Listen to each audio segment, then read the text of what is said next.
തിരുമനസേ, തിരുമനസേ, എന്താ സംഭവിച്ചത്? തിരുമനസേ, എന്താ സംഭവിച്ചത്? തിരുമനസ് അകത്ത് പൂജയിലായിരുന്നു. പെട്ടെന്ന് വാതിൽ തനിയെ അടഞ്ഞു. എന്താ സംഭവിച്ചെന്നറിയില്ല. എത്ര ശ്രമിച്ചിട്ടും വാതിൽ തുറക്കാനാകുന്നില്ല. ഒന്നുകൂടെ ശ്രമിക്കാം. മാറിക്ക്. തിരുമനസേ, തിരുമനസേ, തിരുമനസേ, തിരുമനസേ, വാതിൽ തുറക്കൂ. തിരുമനസേ, തിരുമനസേ, തിരുമനസേ, വാതിൽ തുറക്കൂ. ചെല്ലു, ചെന്ന് വാതിലടിച്ച് തുറക്കാൻ എന്തെങ്കിലും കൊണ്ടുവരൂ.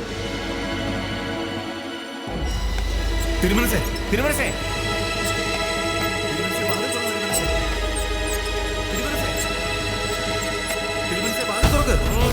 തിരുമനസേ, തിരുമനസേ, തിരുമനസേ, തുറക്കുന്നില്ലല്ലോ. ഇടിച്ചു തുറക്കൂ വേഗം, പെട്ടെന്ന്. ഇടിക്കൂ.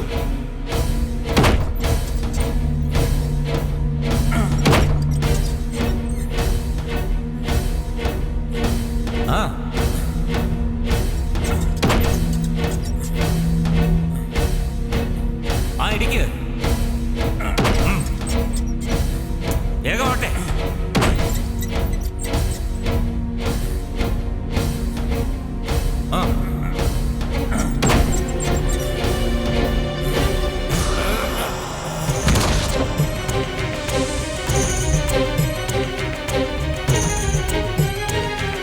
തിരുമനസേ, തിരുമനസേ, വാതിൽ തുറക്കൂ.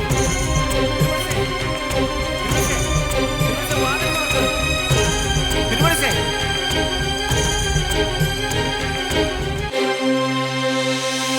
തിരുമനസേ, തിരുമനസേ, തിരുമനസേ, തിരുമനസേ. ഈ ധിക്കാരികളെ ആരാണ് ഇവിടേക്ക് കടത്തിവിട്ടത്? അനുവാദമില്ലാതെ കൊട്ടാരത്തിലേക്ക് പ്രവേശിക്കാൻ ധൈര്യം കാട്ടിയ നീ ആരാണ്? പറയാം. അതിനു മുമ്പ് ഈ ശ്രീകോവിലിനുള്ളിൽ പ്രാണന് വേണ്ടി പിടയുന്ന മഹാരാജാവിനെ രക്ഷപ്പെടുത്താൻ നോക്കൂ. ഈ വാതിൽ തുറന്നാലല്ലേ മഹാരാജാവിനെ രക്ഷപ്പെടുത്താനാവൂ? ഇത് തുറക്കാൻ സാധിക്കുന്നില്ലല്ലോ. അതിബുദ്ധിമാനായ മന്ത്രിയും കായബലമുള്ള ഭടന്മാരും യത്നിച്ചിട്ടും തുറക്കാൻ സാധിക്കുന്നില്ലേ?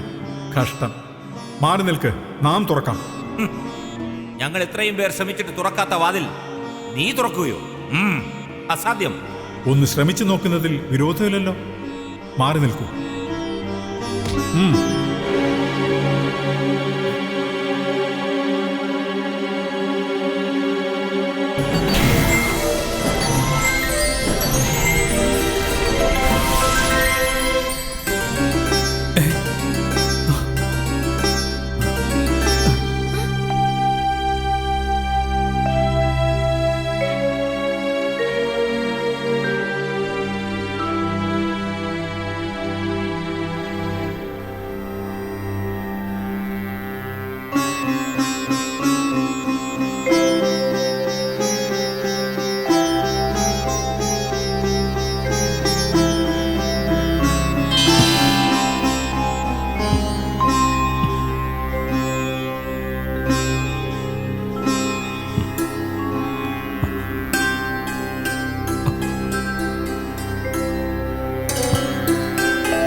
സത്യപൂർണ്ണ മഹർഷി.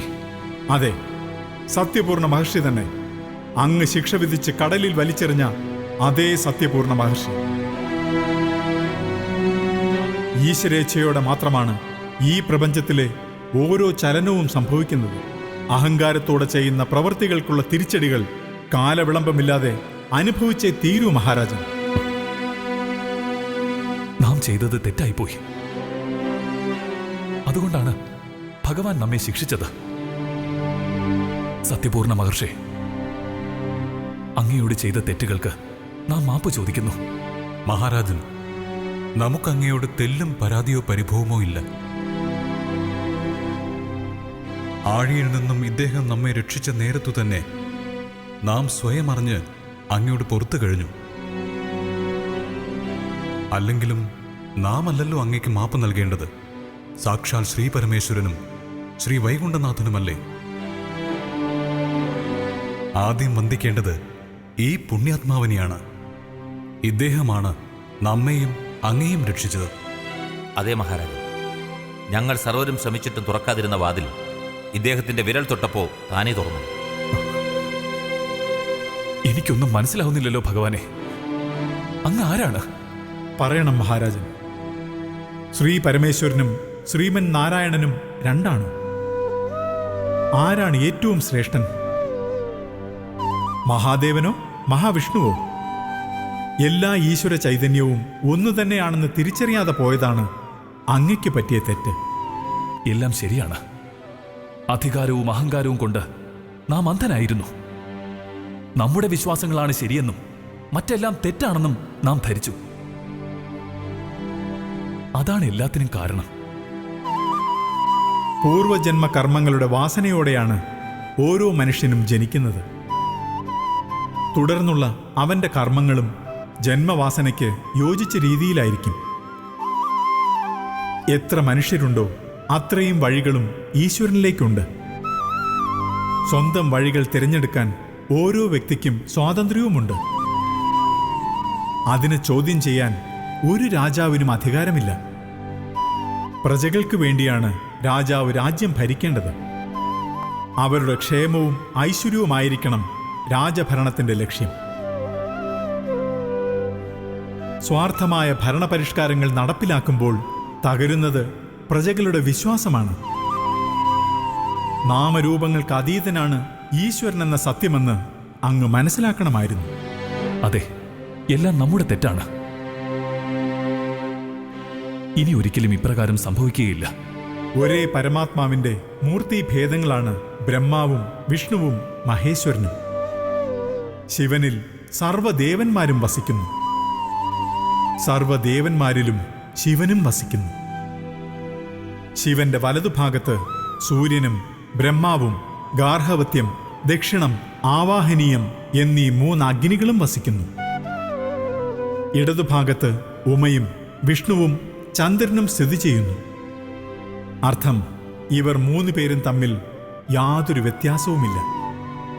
ആരാണോ ആദിനാരായണനെ ധ്യാനിക്കുന്നത് അവർ ശിവനെ തന്നെയാണ് ധ്യാനിക്കുന്നത്. ആരാണോ വൈകുണ്ഠനാഥനെ ഭക്തിയോടെ പൂജിക്കുന്നത് അവർ വൃഷധ്വജനായ ശിവനെ തന്നെയാണ് പൂജിക്കുന്നത്.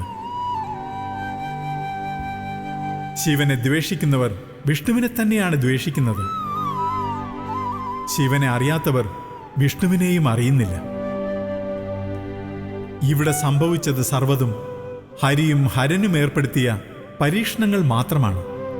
അന്ധമായ വൈഷ്ണവ ഭക്തിയാൽ അങ്ങ് ശിവലിംഗത്തെ ആഴിയിൽ നിമഞ്ജനം ചെയ്യാൻ കൽപ്പിച്ചു. അങ്ങയുടെ ആ പ്രവൃത്തിയെ ചോദ്യം ചെയ്ത സത്യപൂർണ മഹർഷിയെ ശിവലിംഗത്തിനൊപ്പം അങ്ങ് കടലിൽ താഴ്ത്തി. ആ പ്രവൃത്തിയിൽ മഹാദേവൻ അതീവ കോപിഷ്ഠനായി. കൈലാസത്തിൽ ആദിനാരായണൻ ഉൾപ്പെടെ സകല ദേവീദേവന്മാരും മഹാദേവനെ പൂജിക്കുന്ന മഹാശിവരാത്രിയിലായിരുന്നു അങ്ങ് സത്യപൂർണ മഹർഷിക്കൊപ്പം ശിവലിംഗത്തെയും തടവറയിൽ ബന്ധിച്ചത്.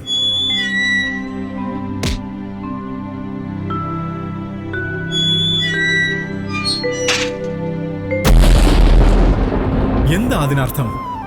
ആ പ്രവൃത്തിയിലൂടെ അങ്ങ് മഹാദേവനെ അല്ലേ കാരാഗ്രഹത്തിൽ ബന്ധിച്ചത്?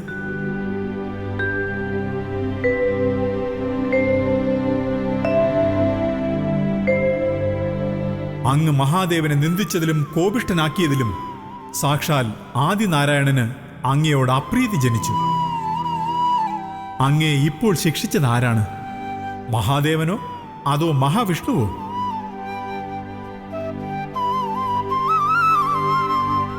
ഇന്നലെ രാത്രിയിൽ അങ്ങയ്ക്ക് നിദ്ര ലഭിച്ചോ?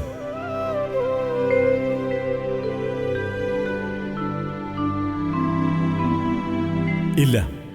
രാവ് മുഴുവൻ അങ്ങ് ശ്രവിച്ചത് നാരായണ നാമമാണോ അതോ ശിവപഞ്ചാക്ഷരിയോ?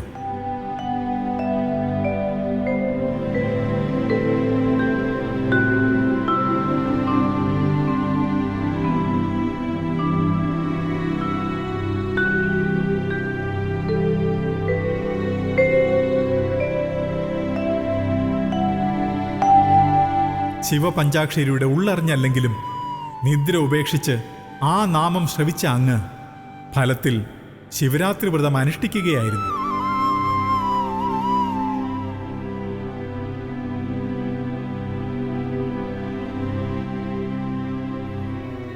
അതിൻ്റെ പുണ്യമാണ് ഇപ്പോഴും അങ്ങയ്ക്ക് അവശേഷിക്കുന്ന ആയുസ്. മാപ്പ്, കോടിക്കോടി മാപ്പ്. ഇനി ഉപേന്ദ്ര പെരുമാളിന് മഹാദേവനെന്നും മഹാവിഷ്ണു എന്നുള്ള വേർതിരിവില്ല. നമ്മുടെ അന്ധത പൂർണ്ണമായും മാറിക്കഴിഞ്ഞു. ഇനി നമ്മുടെ രാജ്യത്ത് ശൈവന്മാരും വൈഷ്ണവന്മാരും തുല്യരാണ്. പ്രജകൾക്ക് അവരവരുടെ ഭക്ത്യാനുസരണം ആരെയും ആരാധിക്കാം. എന്റെ കണ്ണു തുറപ്പിച്ച അവതാര പുരുഷനായ അങ്ങ് ആരാണ്? മഹാദേവനോ അതോ മഹാവിഷ്ണുവോ?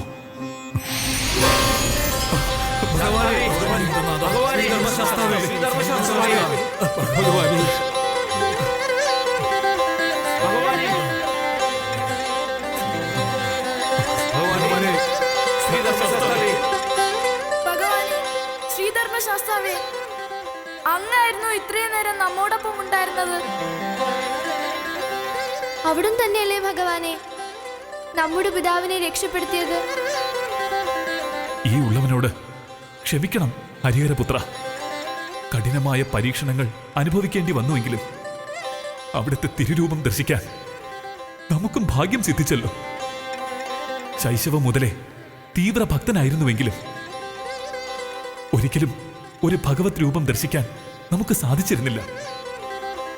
പക്ഷേ ഇന്ന് ഈ നിമിഷം നമ്മുടെ മതാന്ധത അകറ്റി അങ്ങ് ദർശനമേകിയതിൽ നാം കൃതാർത്ഥനാണ്. നമ്മുടെ ഈ ജന്മമെന്നും അവിടത്തോട് കടപ്പെട്ടിരിക്കും. ഈശ്വരൻ ഏകമാണെന്നും ഈശ്വരന്റെ വിവിധ മൂർത്തിരൂപങ്ങളെ ചൊല്ലി മാനവർ വേർപിരിയുന്നത് തീർത്തും അസംബന്ധമാണെന്നും നാം തിരിച്ചറിയുന്നു. ദൈവത്തിന്റെ നാമത്തിൽ പ്രജകളെ വേർതിരിച്ച് കാണുന്നതും ശിക്ഷിക്കുന്നതും ഒരു ഭരണാധികാരിക്കും അനുയോജ്യമല്ലെന്നും നമുക്ക് ബോധ്യപ്പെട്ടിരിക്കുന്നു.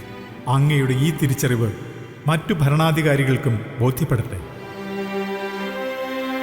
സത്യപൂർണ്ണ മഹർഷി, ലൗകിക സുഖങ്ങൾ ത്യജിച്ച് സന്യാസാശ്രമം നയിക്കുന്ന അങ്ങയ്ക്ക് നമ്മുടെ പിതാവ് 2 പുത്രിമാരെ നൽകി അനുഗ്രഹിച്ചതിൻ്റെ പൊരുൾ അങ്ങയ്ക്കിപ്പോൾ മനസ്സിലായില്ലേ?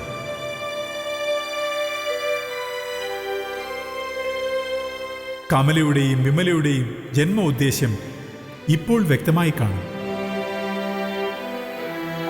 ശൈവ വൈഷ്ണവ സമന്വയം അത് സാധ്യമാക്കുന്നതിനാണ് നമ്മുടെ പിതാവ് നിങ്ങൾക്ക് ജന്മം നൽകിയത്. ഈ ജന്മത്തിൽ നിങ്ങൾ അനുഷ്ഠിച്ച സത്കർമ്മത്തിന്റെ ഫലമായി നിങ്ങൾ ഇരുവരുടെയും ചിരകാലാഭിലാഷം അടുത്ത ജന്മത്തിൽ പൂവണിയും. മഹാരാജാവേ, ചെയ്തുപോയ കർമ്മങ്ങളിൽ ദുഃഖം വേണ്ട. എല്ലാം ഈശ്വരഹിതത്താൽ സംഭവിക്കുന്നതാണ്. മായാസൃഷ്ടമായ ഈ ലോകത്ത് എല്ലാ വസ്തുക്കളും ഈശ്വരന്റെ നിയന്ത്രണത്തിലാണ്. ശൈവവും വൈഷ്ണവും രണ്ടാണെന്ന തോന്നൽ ഇതോടെ അവസാനിക്കും.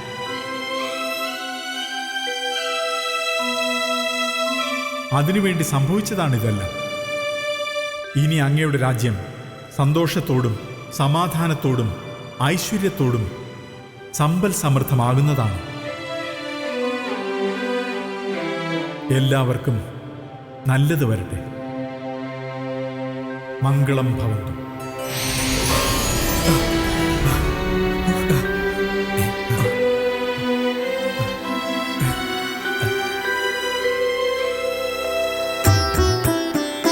ഇനി മുതൽ എല്ലാ ശൈവക്ഷേത്രങ്ങളിലും വിഷ്ണു ഭഗവാന്റെ പ്രതിഷ്ഠയും എല്ലാ വൈഷ്ണവ ക്ഷേത്രങ്ങളിലും ശിവഭഗവാന്റെ പ്രതിഷ്ഠയും ഉണ്ടാകണം.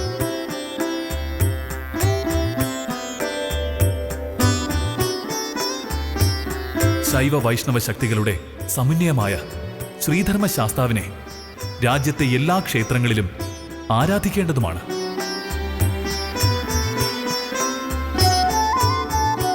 മന്ത്രി, പ്രഭു, സത്യപൂർണ്ണ മഹർഷിയുടെ ആശ്രമത്തിൽ നിന്ന് എടുത്തുകൊണ്ടുവന്ന ഈ ശിവലിംഗം ഉടൻ തന്നെ ആഘോഷപൂർവ്വം ആശ്രമത്തിലെത്തിച്ച് പുനഃപ്രതിഷ്ഠിക്കണം. ഉത്തരവ് പോലെ.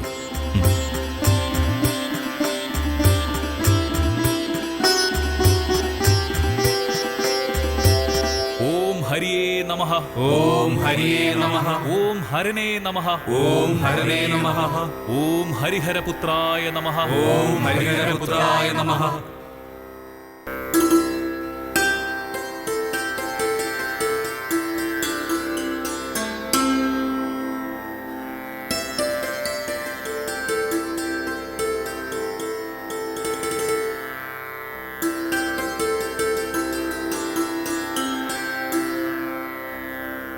കമലയുടെയും വിമലയുടെയും കഥ എല്ലാവർക്കും മനസ്സിലായല്ലോ.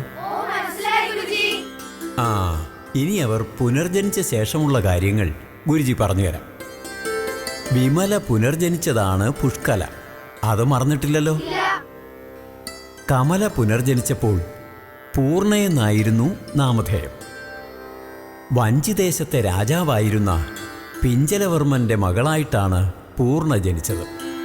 കുട്ടിക്കാലം മുതൽ തന്നെ അതീവ ശാസ്താഭക്തയായിരുന്നു പൂർണ്ണ.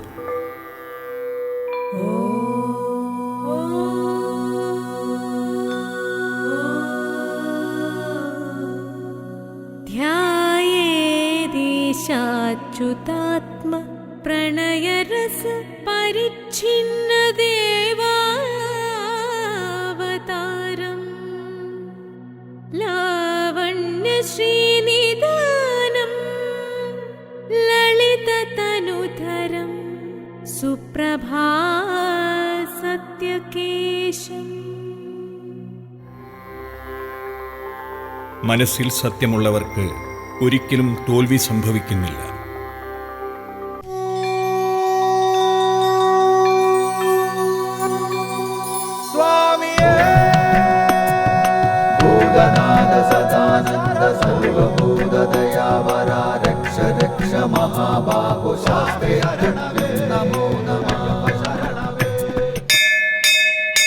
ലോകവീരം മഹാപൂജ്യം സർവരക്ഷാകരം വിഭും പാർവതീ ഹൃദയാനന്ദോ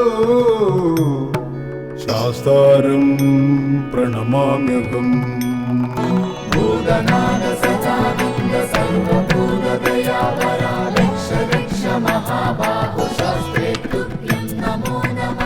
വിപ്രപൂജ്യം വിശ്വവന്ദ്യം വിഷ്ണു ശംഭോ പ്രിയം സുതം ക്ഷിപ്രപ്രസാദ നിരതം ശാസ്താരം പ്രണമാമ്യഹം. മത്തമാതംഗഗമനം കാരുണ്യാമൃതപൂരിതം മത്തമാതംഗഗമനം കാരുണ്യാമൃതപൂരിതം സർവവിഗ്രഹരം ദേവം ശാസ്താരം പ്രണമാമ്യഹം. ഭൂതനാഥ സദാനന്ദ സർവഭൂതദയാവര രക്ഷ രക്ഷ മഹാബാഹു ശാസ്ത്രേ തുഭ്യം നമോ നമഃ. അസ്മത്കുലേശ്വരം ദേവം അസ്മത് ശത്രു വിനാശനം അസ്മദിഷ്ട പദാതാരോ ശാസ്താരം പ്രണമാമ്യഹം. പാണ്ഡേശവം ശതിലകം കേരളേ കേളി വിഗ്രഹം ആർത്തത്രാണവരം ദേവം ശാസ്താരം പ്രണമാമ്യഹം. ഹരിവരാസനം സ്വാമി വിശ്വമോഹനം ഹരിതീശ്വരം സ്വാമി ആരാധ്യ പാദുകം ഹരിവിമർദ്ദനം സ്വാമി നിത്യനർത്തനം ഹരിഹരാത്മജം സ്വാമി ദേവമാശ്രയേ. പഞ്ചാത്രീശ്വരമംഗളം ഹരിഹര പ്രേമകൃതി മംഗളം പിഞ്ചാലങ്കൃതമംഗളം പ്രണമതാം ചിന്താമണൈ മംഗളം പഞ്ചാശധ്വജമംഗളം ത്രിജഗദാമാധ്യപ്രഭോ മംഗളം പഞ്ചസ്തോപമംഗളം ശ്രുതിശിരോലങ്കാരചന്ദ്ര